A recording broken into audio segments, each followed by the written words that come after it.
어제는 1945년 8월 15일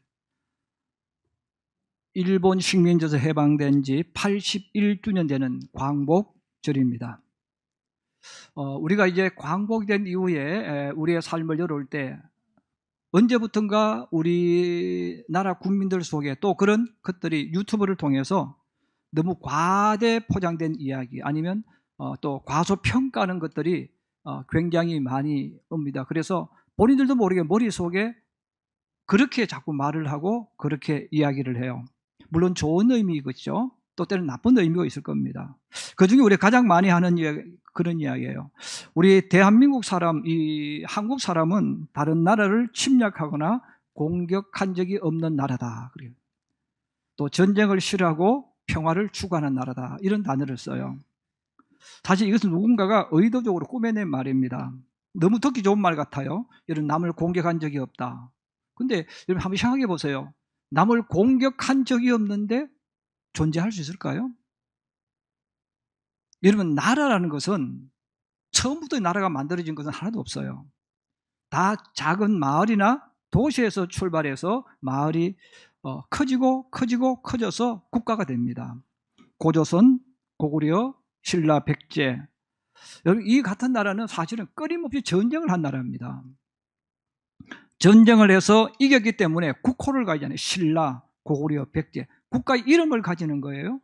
그리고 수백 년의 역사를 가지게 되어지는 그 이유가 뭐냐면 끊임없는 전쟁을 해서 이겼기 때문에, 이렇게 넓혔기 때문에 존재하는 것이지 우리는 전쟁을 하지 않는다 이렇게 말하면 그 말 자체가 이미 거짓말하는 나라입니다.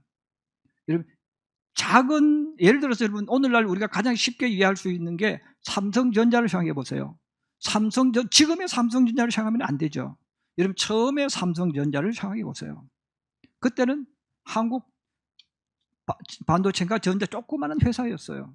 근데 그게 경쟁을 해가지고 흡수하고 만들고 또 남의 영역까지 가져오다 보니까 지금은 세계 최고의 반도체 회사가 되어진 거죠. 국가도 똑같습니다. 처음부터 여러분 이런 나라는 존재하지 않아요. 처음엔 다 작은 거예요. 그런데 빼앗고 전쟁하고 이기고 또 빼앗고 이기고 하니까 점점 땅이 넓어지고 인구가 많아지고 그리고 커지니까 국가가 되어지는 거예요. 그리고 국가가 되어졌다는 말은 이미 엄청나게 많은 전쟁을 했다 하는 그런 뜻이 됩니다.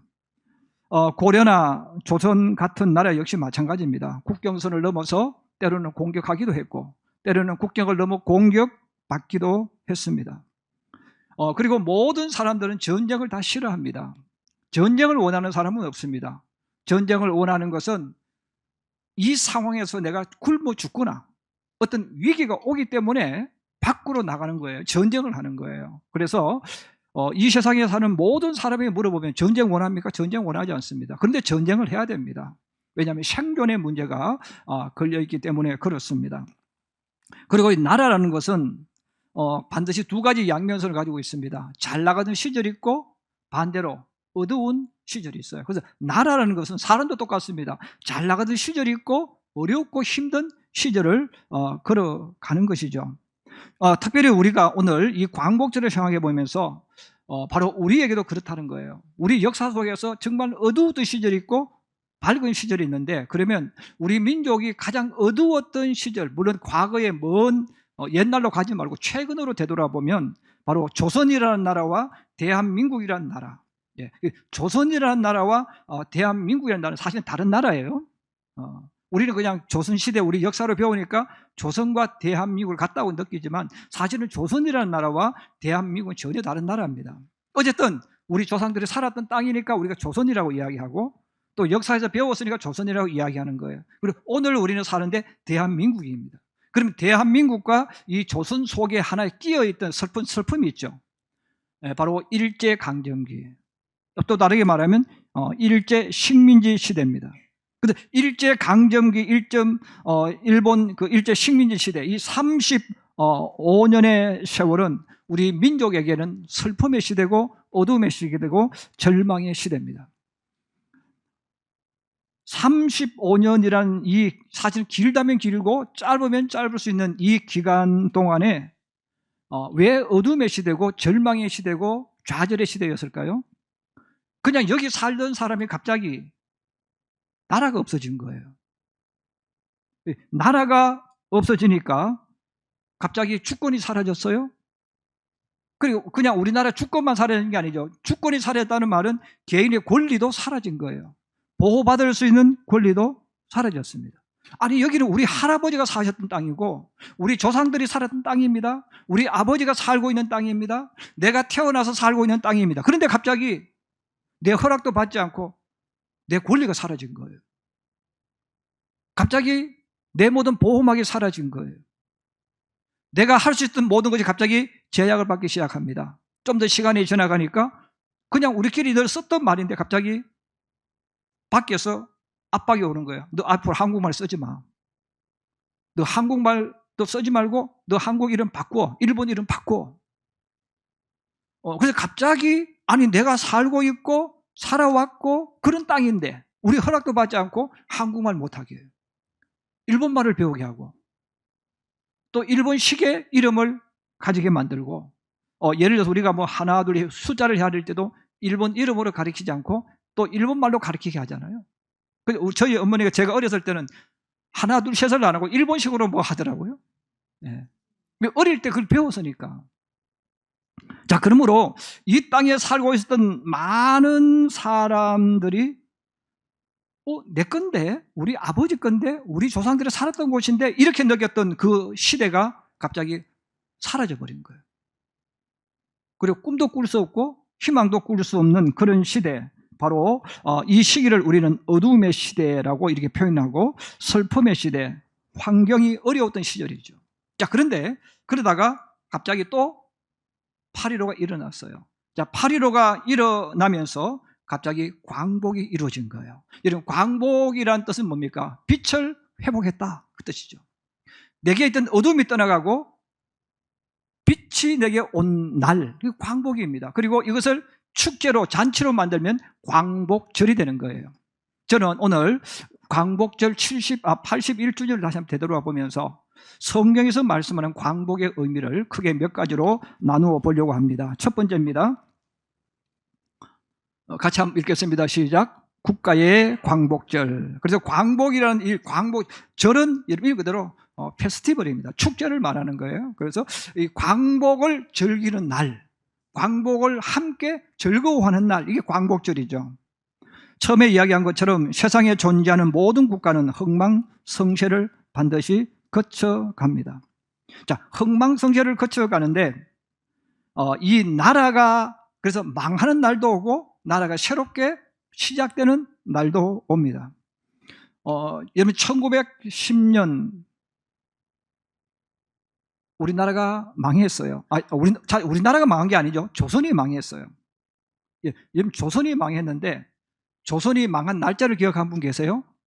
여러분, 책에서 배우신 분 계세요? 일본에게 망했다는 얘기 다 압니다. 그런데 우리가 조선이 언제 망했지? 조선이 망한 날이 언제인가 물으면 대한민국 사람은 10중 8구 모릅니다. 왜냐하면 안 가르치거든요. 지금 1910년 8월 29일입니다. 조선이 완전히 망했어요. 근데 아는 사람 별로 없어요. 왜 아는 사람 없을까요? 안 가르치는 거예요. 왜 안 가르칩니까? 부끄러운 날이야. 슬픈 날이에요. 절망의 날이에요. 그래서 우리 모든 사람들은요, 본인이 원하든 원하지 않든 내 정말 부끄러운 날, 수치로운 사건은 우리 기억을 안 하려고 해요. 알 필요도 없어. 이미 지나간 거니까. 자, 그래서 1910년 8월 29일은 조선이 망한 날입니다. 자, 조선이 망했지만 우리는 날짜에 대해서 배우지를 않아요. 해방된 날은 배우지만 국가가 망하고 국가가 부끄러움과 수치를 안는 그 날에 대해서는 역사가 가르치지를 않습니다. 그냥 일본 시대로 되어졌다, 이렇게 우리는 배우는 거죠. 그런데 여러분, 1910년 8월 29일 이후가 왜 중요하냐면, 왜 이 어둠이 오느냐 하면, 이 조선이라는 나라를 이끌어갔던 이념이 있어요. 사상과 가치관이 있는 거예요. 그게 뭡니까? 조선시대 모든 사람들의 중심을 이었던 사상, 삶의 목적, 삶의 방향, 모든 것을 결정지었던 게 뭐냐면 왕입니다. 그래서 모든 것은 왕 중심으로 다 이루어졌어요. 자, 모든 왕을 중심으로 해서 왕 밑에 신하가 있고 또 신하들 가운데도 양반이 있고 양인이 있고 천민이 있고 또 계급을 만들었잖아요. 자, 그러므로 이 조선시대 모든 사람들이 가지는 사고나 가치관이나 모든 삶은 이 왕을 중심으로 나왔기 때문에 그들이 늘 썼던 용어들 똑같은 거예요. 충성, 충신, 예, 효, 이 개념들이 전부 다 왕과 연결되어 있는 겁니다. 그래서 왕에게 하는 것은 충이고 부모에게 하는 것은 효죠. 그럼 이 모든 게 우선이 얻은 거냐 이거예요. 자, 그러면서 조선이라는 이 시대에 살고 있던 사람들은 그 개념 속에서 살아왔거든요. 살아왔으니까 그 조선시대에 가지고 있던 생각과 가치관을 가지고 살아갈 때는 큰 문제가 없었어요. 왜? 힘들었던 어려웠던 오랜 세월 그게 몸에 익숙해진 거예요. 지금도 우리 한국 사람은 그때의 가치관을 많이 가지고 있어요. 가지고 있어서 우리 한국 사람은 안정감을 누릴 때 어디 가서 내가 평화를 누릴 때가 언제냐면 순서를 따져야 돼요. 그래서 우리 한국 사람인지 아닌지를 금방 아는 방법이 있대요. 딱 만나게 하면 우리 한국 사람은 안녕하십니까 이 단어보다도 먼저 무슨 말 씁니까? 혹시 나이가 어떻게 되십니까? 예. 우리 한국 사람은 어디 가든 항상 나이를 물어봐요. 왜? 나이가 있어야 안정감이 있는 거예요. 그리고 또 대학을 나왔어요. 그러면 몇 학번입니까? 같은 성실을 만나면 어디 김씨입니까? 이걸 항상 먼저 물어봅니다. 왜 자꾸 서열을 묻냐면 이게 우리 한국인이 살아왔던 조선시대의 삶의 가치관이었고 모든 것이 거기에 출발한 거예요. 이게 딱 되어져야 내가 어떻게 처신하고 어떻게 해야 되는 걸 아는 거죠. 근데 여러분 1910년 8월 29일 이후부터 그게 사라져버려요. 그 일본 사람들이 그걸 다 무너뜨린 거예요. 그리고 이때는 사람들을 만날 때도 성이 없었어요. 족보라는 게 없었어요. 대부분이. 근데 일본이 갑자기 한 사람 한 사람 불러서 이야기하는 거예요. 너 앞으로 천민 아니야. 너 양반도 아니야. 너 양인도 아니야. 이름을 이야기해. 이름을 이야기해. 야, 성이 뭐냐? 성 없습니다. 그러면 갖다 붙여. 그래서 주인집 성을 갖다 붙이기도 하고 자기가 좋아하는 사람 성을 갖다 붙이기도 하고 해서 갑자기 이름이 생겨납니다. 그 다음에 성이 만들어집니다. 아니 지금까지 성이 없이 그냥 살았잖아요. 그냥 야 돌새야 떡새야 걸새야 이런 이름을 옛날에 많이 불렀잖아요. 잘 먹으면 태어나서 잘 먹으면 야 너 이름 먹새 해라. 그럼 먹새가 되고 또 태어나서 마당 썰면 너 이름 마당새. 그 마당새. 그렇게 살아왔던 사람들이 갑자기 이름이 만들어졌어요. 성이 만들어졌어요. 왕이 사라졌어요. 그리고 일본에게 복종하래요. 먹고 살 수 있는 방법은 일본에게 잘 보이는 거예요. 그래서 그들 가운데는 그러면 우리가 먹고 살려면 일본에게 잘 보여야지. 그리고 일본에게 잘 보이는 사람이 생겨났어요. 야 그래도 우리 조선의 사람들이잖아.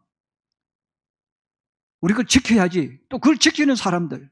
야 나라가 망했으니까 독립운동하자 하는 사람들. 이런 사람들이 뒤섞여가지고 혼란과 혼돈. 어디로 가야 되는지 무엇을 해야 되는지를 완전히 잃어버리고 살았던 그 시대가 바로 35년이라는 겁니다. 이 35년이니까 일반 서민들도 혼돈이 오는 거예요. 국가를 위해서 충성하려고 하는 게 충인데 충성하려고 하니까 어디에 충성해야 되느냐. 그리고 전에는 양반, 상인, 천민 막 분류가 되어져 있었는데 갑자기 그게 사라졌어요. 이제는 서로 양반이라는 호칭이 사라지고 이름을 부를 수 있고 성실을 부를 수 있고 모든 게 뒤섞여 버린 거죠. 그래서 사람들도 일반 서민들도 무언가를 해야 되는데 방향이 없는 거예요. 그래서 이 35년의 시기를 우리가 어둠의 시대, 국가적으로 봤을 때 슬픔의 시대고 절망의 시대를 우리 조상들이 우리 또 부모님 세대가 그렇게 살았습니다. 자 이렇게 살다가 1945년 8월 15일 광복절을 맞이했어요. 광복절이 되어졌는데 사실 광복이 이루어졌다고 해서 삶이 바뀌는 게 아니에요. 그 자리에서 또 그거 사는 거예요. 광복이 이루어졌다고 해서 내가 재산이 생긴 것도 아니에요. 똑같은 거예요. 나라가 망할 때도 그대로, 광복이 되어졌을 때도 그대로입니다. 근데 차이가 있습니다. 뭐가 차이가 납니까? 나라가 망했을 때는 갑자기 빼앗겼어요. 권리를 빼앗겼어요. 근데 반대로 해방이 되면서 우리에게 새로운 주권이 생긴 거예요. 내 마음대로 할 수 있는 권리가 생긴 거예요. 보호받을 대상이 생긴 거예요. 그래서 새로운 빛이 들어온 겁니다. 내가 잃어버렸던 주권, 잃어버렸던 자유, 잃어버렸던 모든 권리를 되찾았기 때문에, 떠나갔던 것이 내게 돌아왔기 때문에 우리가 빛을 회복했다. 그래서 광복이라고 부르는 거예요.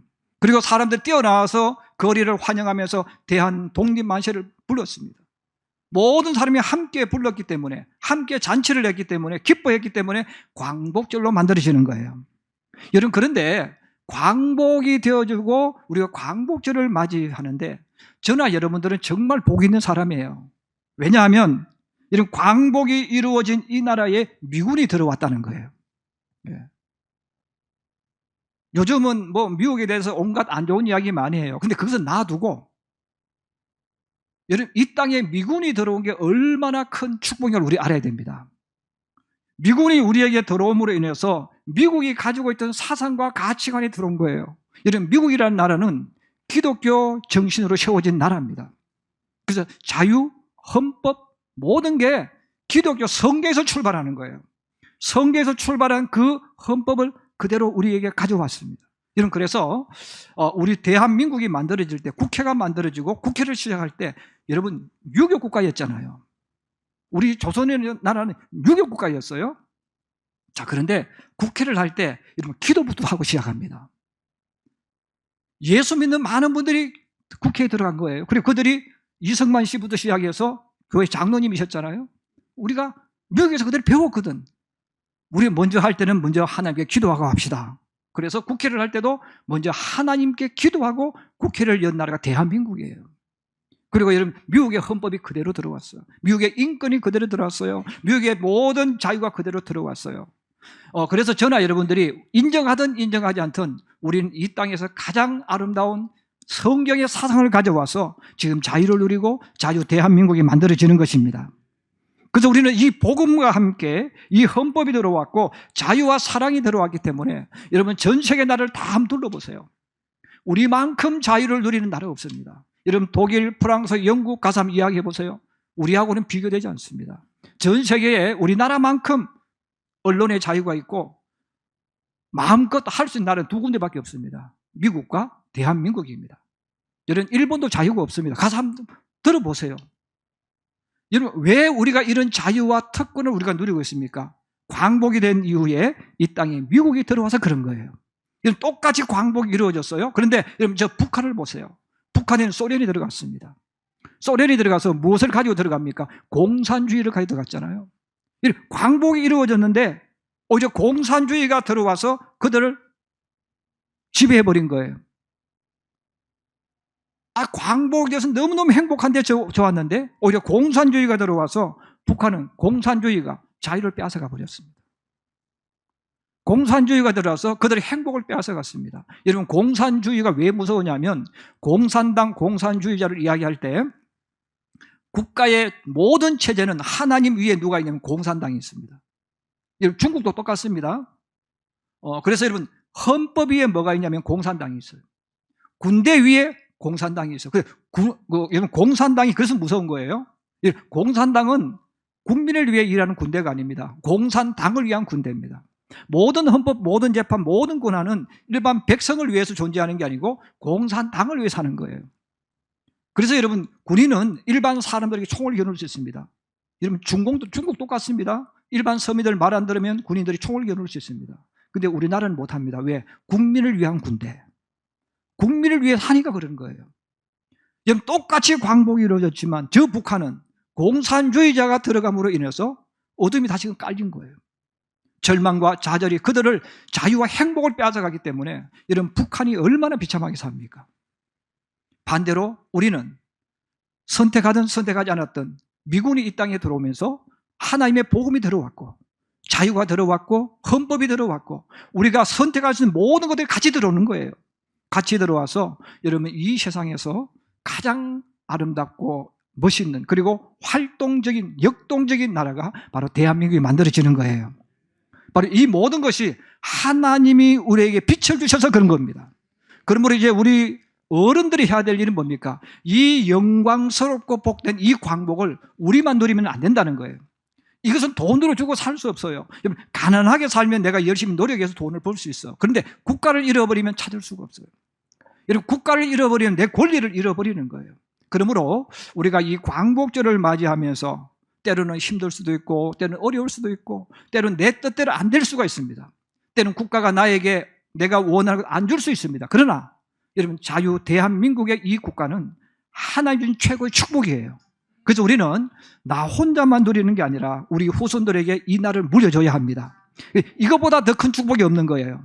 바로 하나님께서 국가에게 주신 이 축복은 국가의 축복이기도 하지만 그 국가에 속해 있는 우리에게 주신 축복이기 때문에 우리가 이 광복을 좋아하는 위치가 아니라 이걸 지키고 보존해서 우리 대한민국을 우리 후손들에게 유산으로 남겨줄 수 있기를 위해서 기도하고 또 기도하는 우리 모두가 되기를 주의 이름으로 축복합니다. 유다 왕국도 마찬가지입니다. 유다 왕국도 바벨론에 멸망을 했습니다. 자, 멸망을 했는데 이 유다 왕국은 우리나라보다 더 참혹하게 더 비극적인 슬픔의 운명을 맞이합니다. 그들이 자랑했던 예루살렘 성벽이 무너집니다.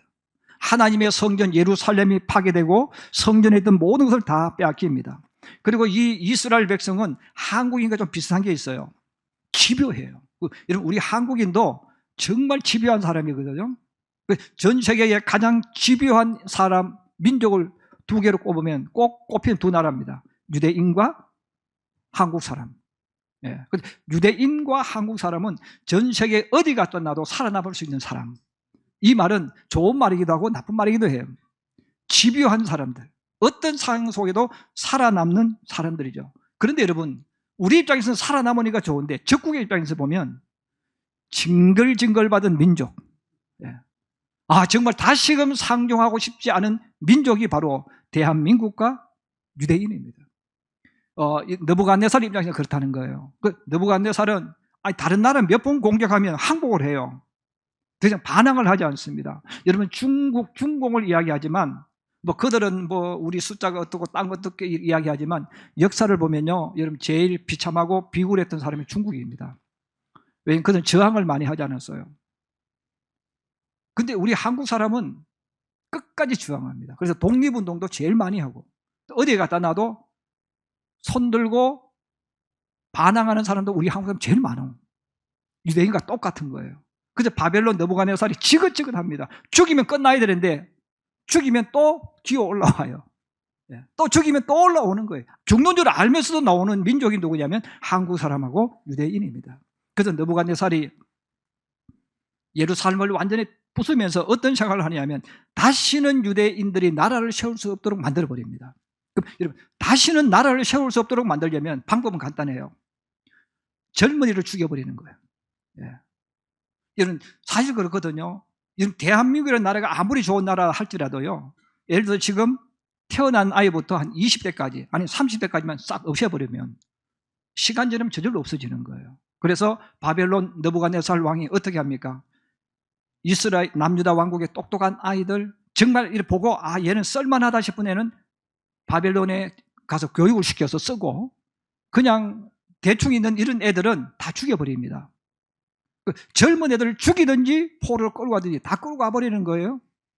그리고 사람들 가운데도 좀 아는 사람, 마을 이장, 이런 사람은 또 다 죽여버리든지 끌고 갑니다. 그래서 혹시 여기 마을 이장이 계신다면 조심하셔야 됩니다. 왜? 지도자급이거든. 지도자급은 남겨두면 안 돼. 그래서 다 끌고 가버리고 도저히 남유다 왕국이 일어날 수 없도록 철저하게 부수버립니다. 그럼 이제 유대인들 스스로는 독립할 수 없어요. 그런데 여러분, 놀라운 일이 일어납니다. 그 유대인이 독립을 하는 거예요. 여러분, 우리 스스로 독립하는 게 아니라 하나님이 그들에게 독립의 역사를 이루어 주시는 거예요. 바로 오늘 우리가 읽었던 본문이 그 내용입니다. 22절에서 23절입니다. 같이 한번 보겠습니다. 시작. 바사의 고레스 왕 원년에 여호와께서 예레미야 입으로 하신 말씀을 이루시려고 여호와께서 바사의 고레스 왕의 마음을 감동시키시매 그가 온 나라에 공포도 하고 조소도 내려 이르되 바사 왕 고레스가 이같이 말하노니 하늘의 신 여호와께서 세상 만국을 내게 주셨고 나에게 명령하여 유다 예루살렘에 성전을 건축하라 하셨나니 너희 중에 그의 백성된 자는 다 올라갈지어다. 너희 하나님 여호와께서 함께 하시기를 원하노라 하였더라. 아멘. 하나님께서 이스라엘 민족에 해방을 주시면서 우리처럼 나라를 세우라는 게 아니라 두 가지입니다. 너희는 이제 이 나라에서 마음껏 할 수 있어. 그리고 너 예배 드리고 싶지? 나를 위해서 기도해줘. 내가 모든 물건 다 줄 테니까 예루살렘으로 올라가서 성전을 만들어. 그리고 나를 위해서 기도해줘. 거기서 너희 마음껏 살아. 그리고 바벨론의 포로로 끌려왔던 모든 사람들에게 자유를 선포합니다. 너희는 이제 우리가 같은 민족, 같은 사람들, 너희 마음껏 살아. 그래서 잃어버렸던 주권을 잃어버렸던 권리를 회복하고 또 모든 것들을 회복한 날이 바로 오늘 본문에 나오는 이 사건입니다. 여러분, 그래서 성경 읽어보시면 그들이 바벨론의 포로로 끌려갔는데 이스라엘 백성이 페르시아의 핵심적인 인물들로 막 성장합니다. 여러분들이 많이 들어보셨던 에스더, 에스라, 느헤미야, 이런 인물들이 다 페르시아에서 최고의 관직에 올라간 사람이죠. 물론 다니엘은 바벨론부터 내려오는 사람이고. 어떻게 그렇게 이루어졌을까요? 하나님이 바로 유대 민족에게 이 은혜를 주셨다는 거예요. 그렇습니다. 여러분, 하나님은 바로 그의 택한 자녀에게 뭘 주기를 원하시냐면 성공하고 출세를 말하는 게 아니에요. 우리에게 주권을 회복해 주시고 우리가 무엇을 할 수 있도록 길을 열어주시는 분이 바로 우리를 부르신 하나님이신 줄로 믿습니다. 두 번째입니다. 한번 같이 읽겠습니다. 시작. 예수님이 주시는 광복절. 이건 예수님이 세상에 오신 목적과 연결되어집니다. 이런 국가와 민족만 흥망성쇠가 있는 게 아닙니다. 우리 세상을 살아가는 대부분의 사람들도 어둠 속에서 어둠의 통치를 받으며 살아갈 때가 많이 있습니다. 어느 날 예수님께서 배를 타시고 갈릴리 맞은편 그라사인의 땅에 이르렀습니다. 거기서 귀신 들린 한 사람을 만났습니다. 여러분, 귀신 들렸다는 말은 귀신의 지배를 받고 있다, 귀신의 통치를 받고 있다 하는 그런 뜻입니다. 그 정신도 가지고 있고 마음도 가지고 있는데 이 정신까지 귀신이 다 제압을 해버리는 거예요. 귀신이 제압해버리니까 이 사람은 모든 정신과 생각이 귀신이 이끄는 대로 걸어가는 겁니다. 그래서 오늘 성경은 우리들에게 이렇게 말씀합니다. 26절, 27절 한번 같이 보겠습니다. 시작. 그들이 갈릴리 맞은편 그라사인의 땅에 이르러 예수께서 육지에 내리심에 그 도시 사람으로서 귀신 들린 자 하나가 예수를 만나니 그 사람은 오래 옷을 입지 아니하며 집에 거하지도 아니하고 무덤 사이에 거하는 자라. 아멘. 여러분, 귀신이 그에게 집에 들어와서 정신을 지배하고 생각을 지배해버리니까 정신이 이상해진 거예요. 정신이 이상해지니까 집에 살 수가 없어요. 이런 부모가 어떻게 귀신 들린 사람 집에 살 수 있게 하겠습니까? 그리고 옷도 못 입습니다. 그리고 사람과 살 수 없으니까 무덤가에 가서 살았다는 거예요. 이런 귀신 들린 그 사람도 인생이 불행하지만 그 귀신 들린 사람의 부모도 얼마나 마음이 아프겠어요. 본인만 아픈 게 아니에요. 그 부모도 마음이 아프고 그 형제도 마음이 아픈 거예요. 그래서 모든 사람의 버림을 받고 인간답게 살지 못하고 무덤가에서 이렇게 살아갔습니다.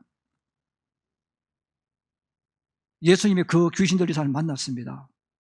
너의 이름이 뭐냐? 이렇게 물으니까 그 안에 있던 귀신이 그렇게 말합니다. 내 이름은 군대입니다. 군인처럼 많은 귀신이 그 속에 들어와 있다, 그런 뜻입니다. 보통 여기서 말하는 군대라는 것은 뭐 사단급 아니면 연대급 되는 숫자를 말해요. 수천 마리의 귀신이 그 속에 들어가 있다는 거예요. 여러분, 우리 귀신이 들렸다 그렇게 말했을 때 하나의 귀신이 들어가서 그런 게 아니에요. 그 속에는 많은 귀신이 들어가 있는 거예요. 그 많은 귀신들이 가서 그의 마음을 지배하고 생각을 지배하는 겁니다. 그러니까 어둠 속에서, 절망 속에서 사는 거예요. 내 의지가 아니에요. 그 사람도 모르게 지배당하니까 그렇게 사는 거예요. 예수님이 그 사람을 불쌍히 여기셔서 귀신을 쫓아내 주시죠. 이 악하고 더러운 귀신아, 그 사람에서 나오라. 예수님 명령하니까 귀신이 나갔습니다. 이런 귀신에게 정복당했던 그 사람에게 귀신이 나가니까 오늘 성경은 이렇게 말을 해요. 35절입니다. 한번 같이 보십시다. 시작. 사람들이 그 이루어진 일을 보러 나와서 예수께 이르러 귀신 나간 사람이 옷을 입고 정신이 온전하여 예수의 발치에 앉아 있는 것을 보고 두려워하거늘. 아멘. 이런 귀신 들린 사람에게 귀신 나가면 다르게 말하면 정신이 돌아왔다, 정신이 온전해졌다는 거예요.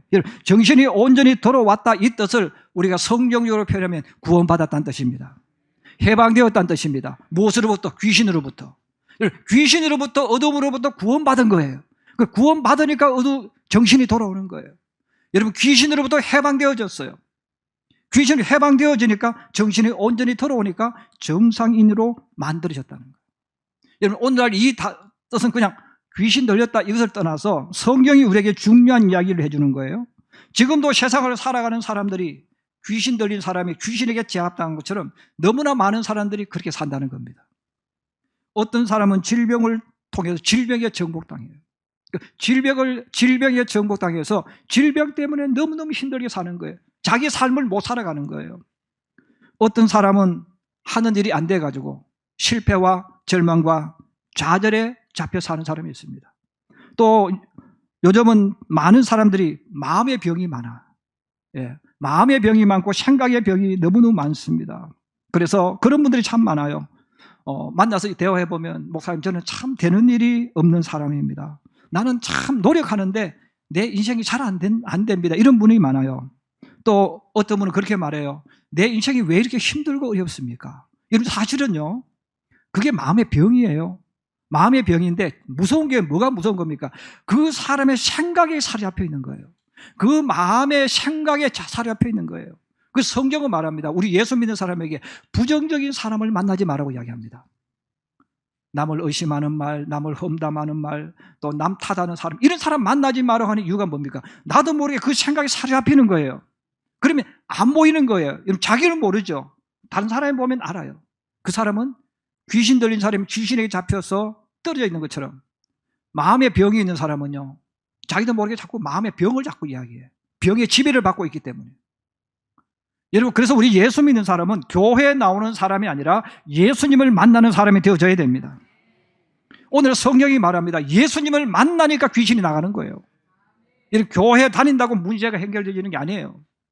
교회는 구경하러 올 수도 있고 누구 손에 끌려올 수도 있어요. 우리는 그런 사람이 되면 안 되는 거예요. 예수님을 만나야 됩니다. 예수님을 만나야만 우리는 내 모든 것이 주님 때문에 치유되어지는 거예요. 여러분, 치유되어지니까 정신이 온전해졌잖아요. 주님을 만나니까 자유를 얻고 구원을 얻은 거예요. 예수님이 이 땅에 오신 목적을 이야기하는 겁니다. 자, 그러므로 우리가 개인별로 이 땅을 살아갈 때 사람들마다 이것들 때문에 고통당합니다. 고통당하는데 문제 해결은 간단해요. 주님을 만나는 거예요.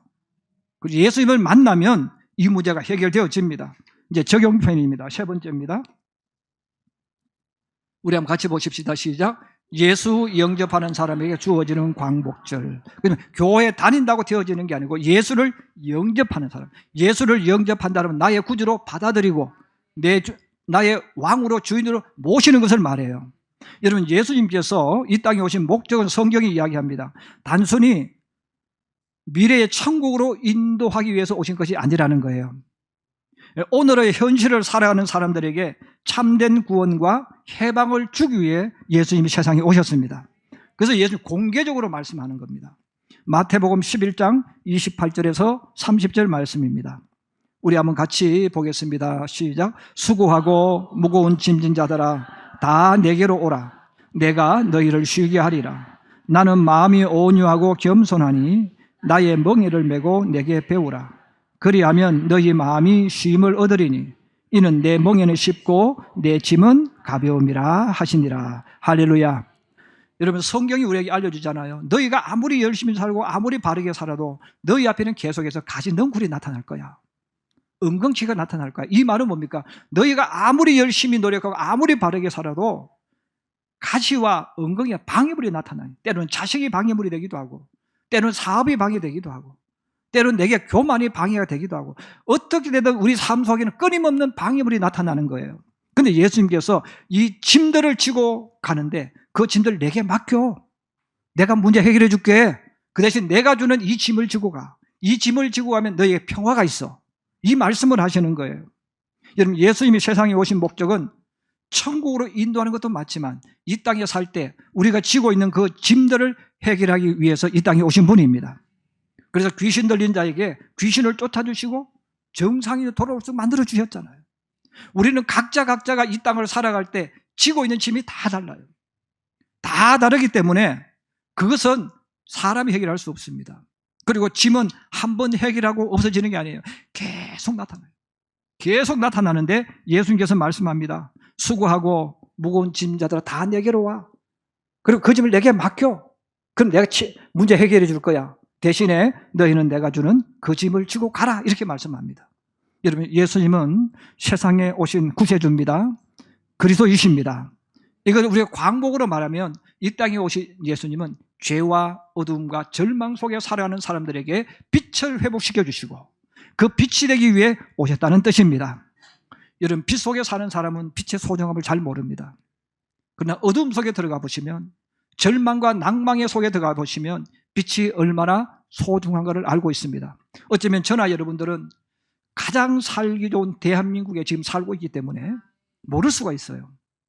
그런데 이제 우리가 다시 한번 일제시대를 생각하고 또 우리 삶 속에 어렵고 힘든 것을 생각하면서 진짜 이 모든 것의 회복자는 예수님밖에 없다는 것, 그 예수님을 나의 주로 모시고 그 주님의 이름으로 모든 문제를 해결하면서 우리의 인생길을 열어가고 만들어가는 우리 모든 성도들이 되기를 주의 이름으로 축복합니다.